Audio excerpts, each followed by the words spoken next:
Welcome to York View, an up-close look at York County. In this program, we'll show you how you can help be a part of the solution to the transportation problems in Hampton roads, all while reducing your carbon footprint.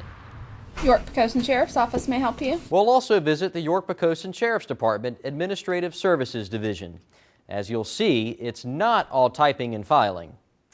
Up first, New Quarter Park is a hidden jewel in the Upper County. From bird walks to outdoor music, the park has something for everyone. Take a look. I'm sure you'll see something you like.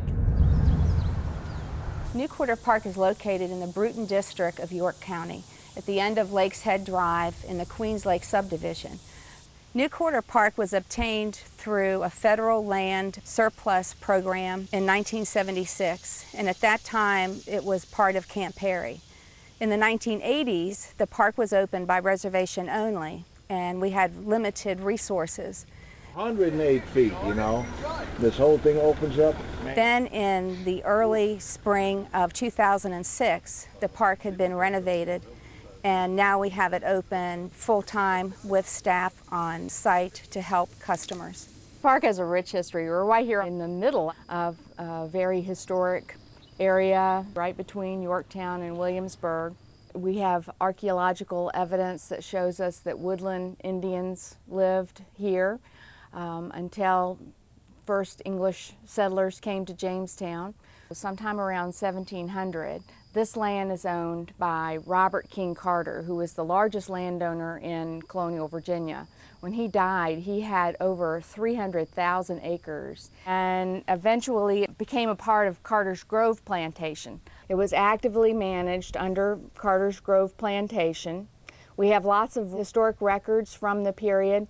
Lorena Walsh, a researcher with Colonial Williamsburg, has actually written a book from Calabar to Carter's Grove that tells a lot about New Quarter and actually the slaves who lived here. And there are two redoubts on our property. One is very close to the office. We have a mulch path around it so that people can actually see the earthwork.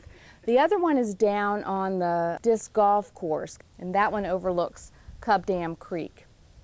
One of the really important things about this piece of property is that it's been little disturbed through the years. There's been no development here. It's been farmed, but mostly for subsistence crops. We have 545 acres here that goes from meadows and ridges, upland, forests, to marshes, to right down to the water side. In the planning of the reopening of New Quarter Park, we were discussing the best way to provide programs here. And we come up with the theory that New Quarter Park is divided into 4 quarters. And so for our programming and marketing, we came up with the 4 quarters represented recreation, community, nature, and history. In 2006. Good morning, and thank all of you for coming out to celebrate the grand opening of the New Quarter Park. Newly renovated, the park open to the public as you see it today with all the different amenities. In selecting programs that we would have at New Quarter Park, we started off first with our monthly bird walks, and from that partnership we moved on to suggestions from the Bird Club as well as other patrons in providing similar activities. Regularly at the bird walks, they see 30 to 50 species of birds, and they've been recording these with the Cornell Lab of Ornithology. We've had people attend our bird walks from all over the world when they're visiting here on vacation. With the renovations at New Quarter Park, we were able to partner with the Eastern Virginia Mountain Bike Association, and they came out and designed and constructed 7 miles of mountain bike trails.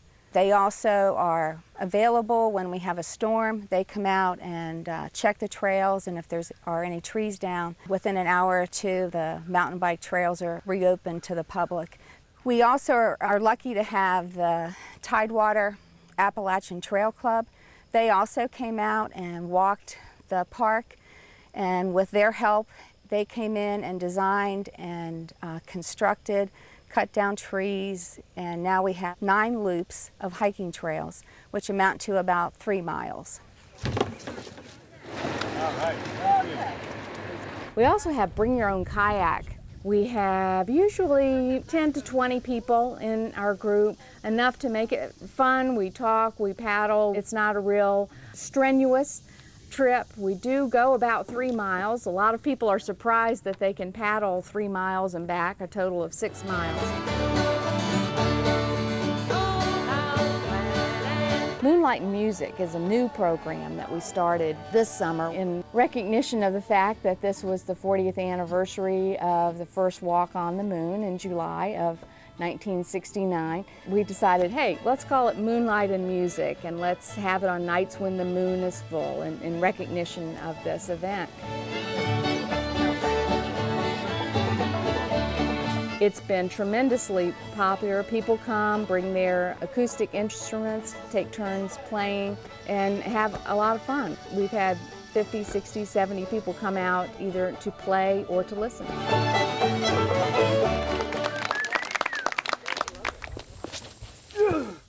We have disc golf. That really attracts a lot of people who are interested in a challenging course that's out in the woods. We have a remarkable tree at New Quarter Park. And what we found is that our tree was taller than any other tree of its species in Virginia. Although it's not the biggest tree around, it is still the 4th largest tree of its type in Virginia that's been reported. One of our most popular programs is stargazing. We have 50 or more people come out for our stargazing programs.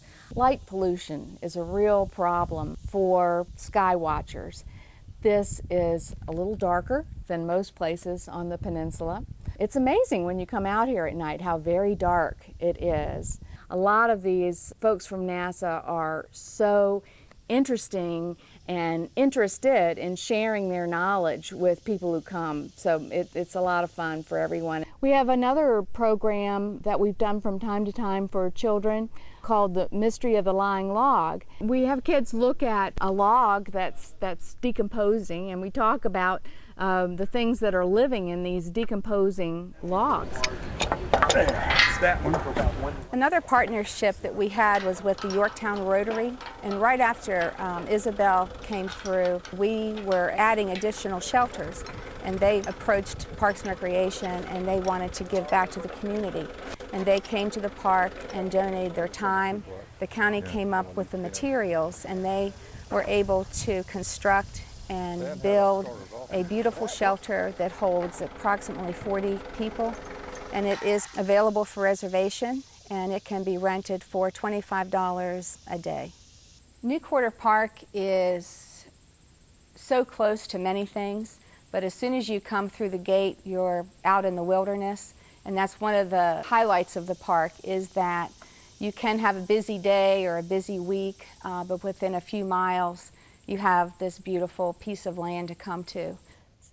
I got involved with New Quarter Park working with Molly to promote this park because of my background in marketing, but I have grown in special ways, whole new ways. I've learned so much about nature and the environment through my work with the people who love New Quarter Park, the clubs and the activities that go on here. I've learned so much more about plants and animals, so much more about kayaking.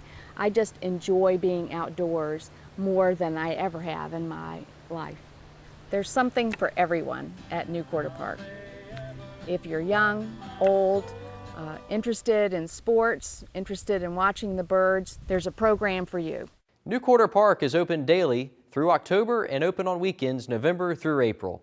For an updated calendar of events, visit the Parks and Recreation website or call 890-3500. When you think of mass transit and carpooling, you usually think of big cities and urban areas. But with roads overloaded with traffic and no new roads being developed, the only solution is to get cars off the road. That's why Traffix is coming to York County. Sit back and relax while you can and take a look at what Traffix can do for you. Traffix is a service of Hampton Roads Transit. We're here to take vehicles off the road, is what our mission is to do. We take vehicles off the road, and we do that with a number of services that we provide. We provide New Ride, which is the rideshare program. We provide Telework Virginia. We simply go to employers and we ask employers to participate in a program where they obligate themselves to take 2 to 10 people and have them work from home 2 days a week. And we will pay for that process of getting people in their homes, set them up, do consultative work for them and with them to make sure that they're comfortable working from their home. The employer, of course, picks the people they want to do that. But our incentive program provides up to $35,000 to an employer to participate in this program. Ride sharing is what we always called carpooling. It's something similar to carpooling, except it's a little bit more sophisticated today. It allows a person to go online, put their zip code in, so that other people in that surrounding area can also put their zip code in and match them up. We provide guaranteed ride. The guaranteed ride simply means if you are part of the ride share, the van pool program, anything that you're participating in and you're registered, if you have a situation where the person who drives cannot get you back home, we will guarantee you that we will get you back home twice a month. We also provide park and ride lots and try to make them conveniently located for riders to be able to have a place to go and leave their car in a safe, secure environment, get into a van pool or into another car, and then be on their way. The other thing that we have as a service is our van pool program. And the van pool program provides a van to a driver. They have to provide the riders. We don't look for the riders. We can help them find riders. But generally speaking, they already have the people that are going to ride with them, and they charge the riders whatever the amount is that they want to charge them, and that the riders will pay them. We are a green company, so we want people to walk if they can walk to work, or ride their bike if they can ride to work.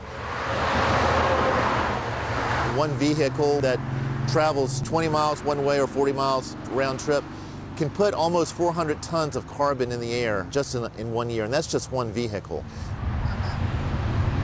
There's people that we know that commute between York County and Gloucester, and it would be a really great opportunity for those folks to have a place to park and be able to commute between here and across the bridge over to Gloucester in a carpool or even a van pool process, and then come back to their points of origin. Traffic is going to continue to grow, and there's going to be more emphasis by your economic development people, James City, Williamsburg, to bring in a lot more businesses into this area in the next 3 years. If that happens, traffic is going to increase significantly.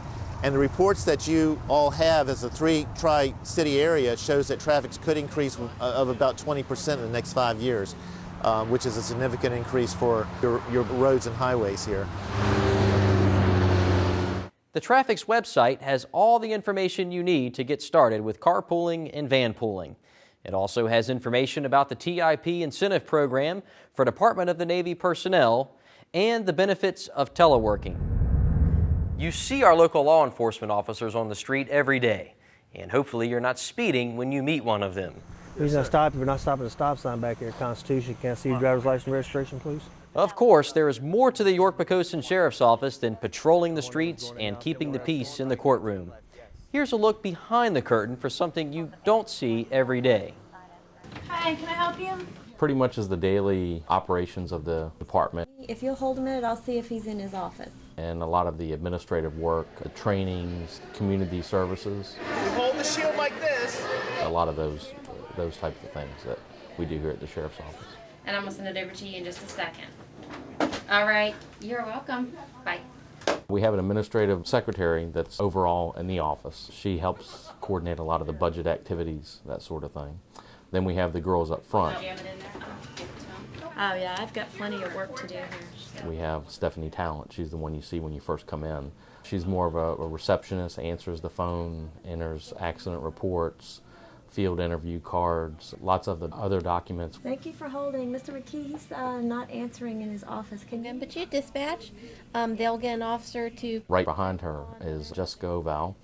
Jessica does all the warrants. She gets all the warrants that come in from overnight, gets the authorization to enter them into NCIC VSIN. If we have like a felony warrant and it's a serious crime, we have to determine if we're going to extradite that prisoner if he's located, for example, in California or Hawaii or in another state, and basically how far we're going to go. She coordinates all that, makes sure all the paperwork is entered and sent off to the proper jurisdictions for service. York-Poquoson Sheriff's Office may help you. Behind her is Loretta McClave. She does a lot of the secretarial services for investigations. She'll do the transcribing of tapes when they interview suspects in crimes. She also does the fingerprint filing. When we get fingerprint cards from the jail, she'll file those fingerprints. And then behind her is Kristen Crow. Kristen does the reports. Every night, deputies that take reports out on the road, she enters those reports into our report management system. Insurance companies that call for copies of reports, citizens that ask for copies of reports, and she does that in addition to entering the reports also. We've been trying to civilianize some positions within the agency.